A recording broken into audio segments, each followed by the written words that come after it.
you so much for joining me today and for agreeing to do this interview. I'm really thrilled to ask you these questions. So thanks for being here. Thank you so much for having me. Yeah, can you first of all introduce yourself? Tell us a little bit about who you are. Yes, I'm Laura Bither. I use she, her pronouns. I am based in Maine, and I'm the director of JustME for JustUS. We do rural youth climate justice organizing and civic engagement work, and I'm also on the board of Maine Conservation Voters. Awesome. So, I mean, it's pretty evident, especially with the Maine conservation voters, that your work is tied to the climate sector. But tell me a little bit more about your career and how it relates to climate change. Yeah, so our work at JustME for JustUS is based in local community-based solutions to climate issues and climate justice issues more broadly. And so our organizers work and try to address the issues that are impacting their communities relating to climate and everything that touches. And so I'm providing support and resource facilitation to a bunch of really cool young people in Maine who are in the climate space. And as part of that, I get to stay really connected in the climate space and stay abreast of like trainings that are happening, workshops, other network opportunities. And then with Maine Conservation Voters, I've also been connected more to the more adult climate space, which has been cool to be able to bring those two pieces together and kind of build them in a more just bring them together. That's great. So it sounds like you're pretty embroiled in the climate space, both with work and with your board position. How did you get into your career? So I have been passionate about climate justice for a long time, even before I had the words for it. But I studied environmental studies in undergrad, among some other things, and came into this work more recently. I got a really bad concussion 5 years ago and was out of work for 2 years from it. But that time away really solidified how much I wanted to be doing my passion work, and started working with the Maine Environmental Education Association in the summer of 2021 as a community organizer, and was introduced to the Maine climate space and the Maine youth climate space, which is super robust and really focused on justice and equity and is exactly the way that I feel like climate work should be done.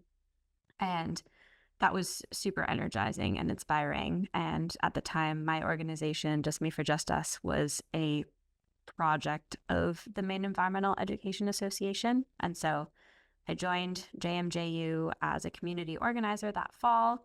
And then as my capacity grew to do work, as I continued to heal from my concussion, I was able to take on more and more responsibilities and really grow out the organization. And then I've now been the director for a year and a half there. Amazing. Amazing. So tell me a little bit more about serving on a board. How did you get into the work with Maine Conservation Voters?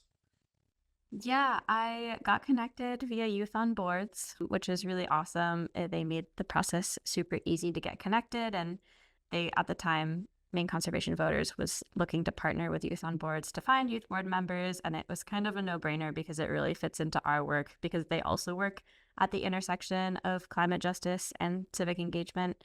And that's where JMJU's work is as well. And so with my experience, it felt, pretty much like a no-brainer that I wanted to get involved there. And it's been really great to learn more about the workings of a larger nonprofit, especially as our organization has recently gotten its 501c3 status. And so picking up little pieces on how a larger, more established organization works and being able to bring those pieces into my work has been really awesome. And then just making those connections with folks who've been in the field for years and decades, and gaining their wisdom, and also just building those relationships has been really, really nourishing and exciting.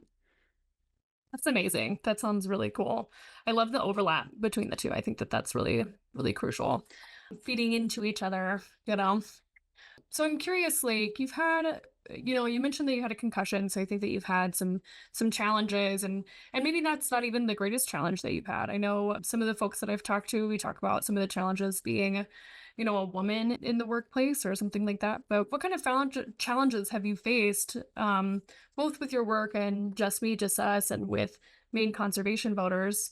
What are some of those challenges, and how have you overcome them? Yeah, I would say that my concussion and just now being disabled in that way are my biggest challenge. But I've been so fortunate to work in the youth climate space, which is really so focused on accessibility. And so I'm really grateful that I work in a place where disability is, something that can be worked with and should be worked with. And so when I need to take some extra time to rest, or if I need to take a screen break, I can do that. And it's not expected that people produce like machines. We really center rest and the whole human.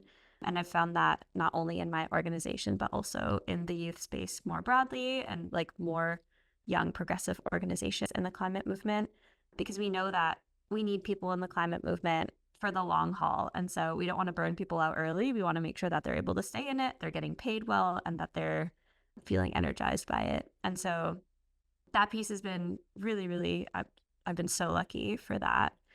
I would say I've had some advantages in that I started out in the youth space and have grown into an older youth. So I'm in my later 20s now, and I think there's some advantages of being on a board of directors as someone in my later 20s. I think the further you get from your early 20s, the more sort of acceptable it is, or there's some privilege there in being an older youth, being around adults. And I think people have, certain ideas of it's a little easier to work in an intergenerational space. Well, that gap is a little bit smaller. So, and being also a white woman who's gone to like a private college, I think I had a lot of advantages there that made it easier to break into that space. But this is super raggedy. I'll just cut it off. They edit it. They'll edit it. They can edit it later. So if you want to put like a period on it, you certainly could just say something and then they'll edit it to make it something nice. But we get in there. Yes. Yeah, sounds good. It all sounded really good. I did want to come back to where you were talking about the flexibility that you've experienced in your work having a disability. And it just kind of made me think of this. You're really, you and your colleagues are really building the world that you want to live in, which I think is so important in the climate justice movement because it is so intersectional.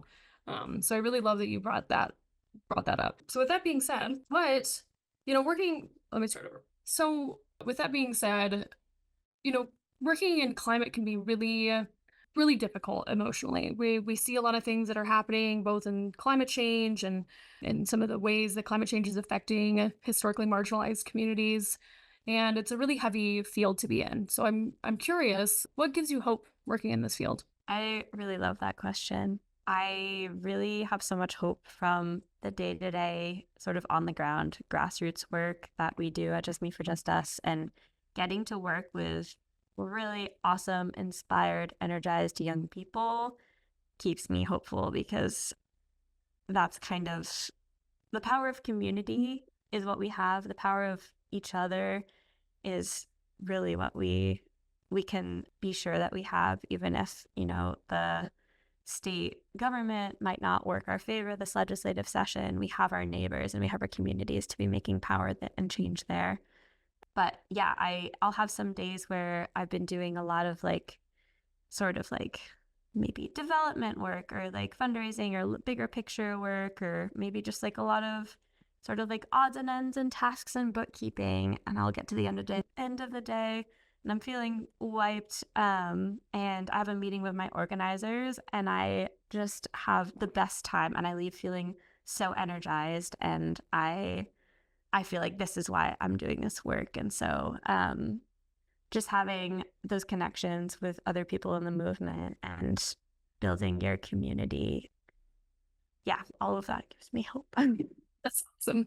Spoken like a true community organizer. Well, thank you so much again, Laura, for taking time to speak with me. Is there anything else that I may have missed that you'd like to say? I think just, for any young people who are thinking about climate careers, it all feels very, very official and very put together and linear when you hear about it from someone's experience. But it's absolutely just we're all figuring it out, and everyone has something to contribute to the movement. It's just figuring out what it is. And so, yeah, I just want to welcome everyone to the movement.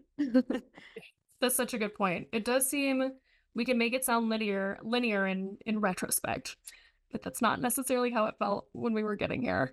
Well, thank you again. And I really appreciate the time that you've taken with me. And I'm so excited for everyone to hear your perspective, and especially about your experience as both a director and a board member for two different really cool organizations. So thank you. Thank you so much.